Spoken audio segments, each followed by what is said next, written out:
કરીએ સમાચારની। અમદાવાદમાં તાપમાન 42.4 ડિગ્રી તાપમાન નોંધાયું છે।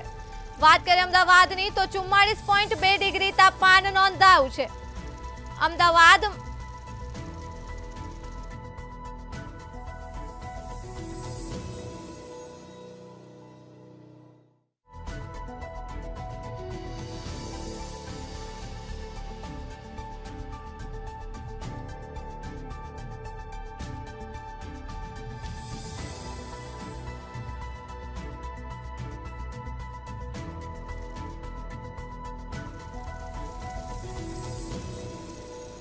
અમદાવાદમાં આજે અને કાલે ઓરેન્જ એલર્ટ જાહેર કરવામાં આવ્યું છે। વલસાડ જિલ્લામાં 5 દિવસ હીટવેવની આગાહી કરવામાં આવી છે। કચ્છમાં પણ 5 દિવસ છે હીટવેવની આગાહી। તો હાલ તાપમાનને લઈને આ સમાચાર સામે આવી રહ્યા છે।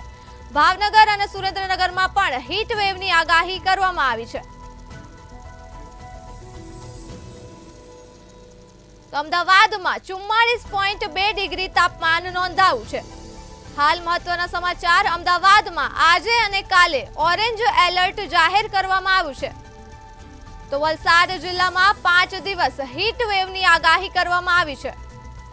કચ્છમાં પણ 5 દિવસ હીટવેવની છે આગાહી। અમદાવાદની વાત કરીએ તો અમદાવાદમાં 44.2 ડિગ્રી તાપમાન નોંધાયું છે।